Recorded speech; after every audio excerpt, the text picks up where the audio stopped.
आज हम बात करेंगे दो अहम बड़ी खबरों की। पहले, कोर्ट ने दिल्ली दंगे का साजिशकर्ता उमर खालिद को क्यों देना पड़ा बेल? क्या भावुक होकर निर्णय लिया कोर्ट ने या कानूनी नियम के तहत? दूसरी सबसे बड़ी खबर, ऐसा क्या था धुरंधर में जिसकी वजह से 6 देश फिल्म को रिलीज करने में हकपका गए? ऐसा क्या था स्टोरी में जो 6 देश फिल्म को बैन करने को मजबूर हो गए? तो चलिए शुरू करते हैं पहले बड़ी खबर के साथ, यानी उमर खालिद को क्यों मिली बेल। उमर खालिद को मिली 14 दिन की बेल। कोर्ट ने दिखाई इंसानियत। क्या रीजन था जिसके वजह कोर्ट भी भावुक हो उठा? अब आप कहेंगे उमर खालिद आखिर है कौन? आपकी जानकारी के लिए बता दें, ये वही उमर खालिद है जिस पर दिल्ली दंगों की साजिश रचने का आरोप लगा, वही जिसने कथित तौर पर भड़काऊ भाषण दिए और भीड़ को उकसाया। और अब वही उमर खालिद 14 दिन के लिए जेल से बाहर आ रहा है। बात यह है कि कड़कड़डूमा कोर्ट के सामने खालिद की एक ही दलील थी, बहन की शादी है, मुझे शामिल होना है। आरोप गंभीर है, केस बड़ा है और सामाजिक माहौल हमेशा इन नाम पर गर्म रहता है। लेकिन अदालत ने कहा शादी सगी बहन की है, इसलिए मानवीय आधार पर राहत दी जाती है।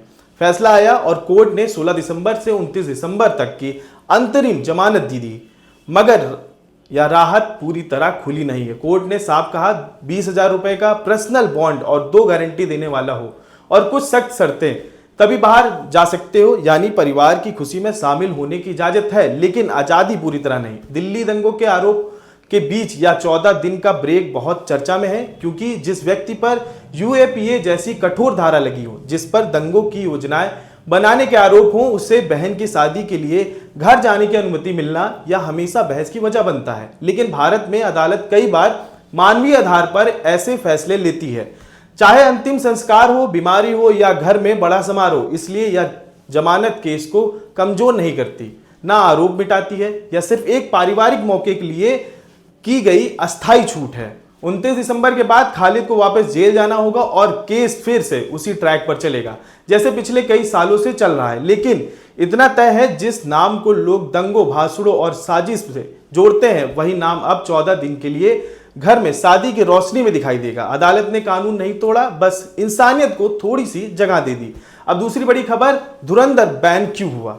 भारत में रणवीर सिंह की धुरंधर धूम मचा रही है। पहले 4 दिन में ही 50 करोड़ पार, लेकिन जैसे जैसे भारत में सीटियां बज रही थी, खाड़ी के देशों में सेंसर बोर्ड ने ब्रेक लगा दिया।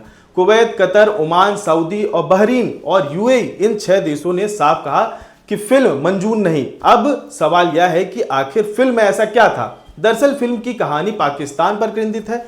रणवीर सिंह एक रॉ एजेंट बनकर पाकिस्तान के कराची और खासकर बदनाम लियारी इलाके में घुसता है। वहां का अंडरवर्ल्ड आतंकी नेटवर्क, राजनीतिक गुट, सबको नेस्त नाबूद करने का ऑपरेशन शुरू होता है।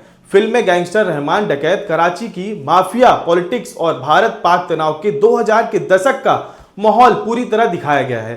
यहीं से खाड़ी देशों की परेशानी शुरू हुई। उनका कहना है कि फिल्म पाकिस्तान को गलत और एक तरफा रूप में पेश करती है और यही उनकी क्षेत्रीय संवेदनशीलता के खिलाफ है।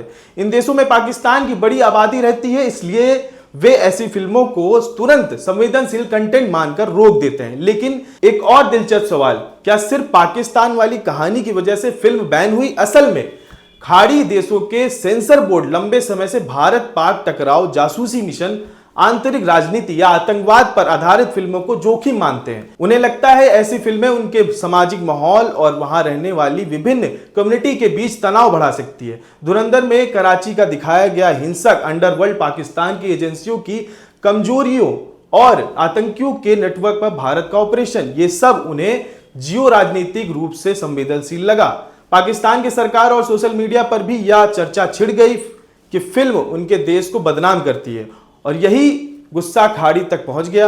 मतलब कहानी में मसाला भी है, मिशन भी है, देशभक्ति भी, लेकिन अंतर्राष्ट्रीय राजनीति ने इसके रास्ते में दीवार खड़ी कर दी। भारत में फिल्म सुपरहिट, खाड़ी में सुपर सील, और यही धुरंधर के असली ड्रामा पर्दे पर जितना नहीं, उससे ज्यादा पर्दे के बाहर। बाकी आप हमें इन दोनों बड़ी खबरों में आपकी क्या राय है, हमें कमेंट बॉक्स में बता सकते हैं। मिलते हैं अगली बड़ी खबरों के साथ। मैं सिद्धार्थ, धन्यवाद।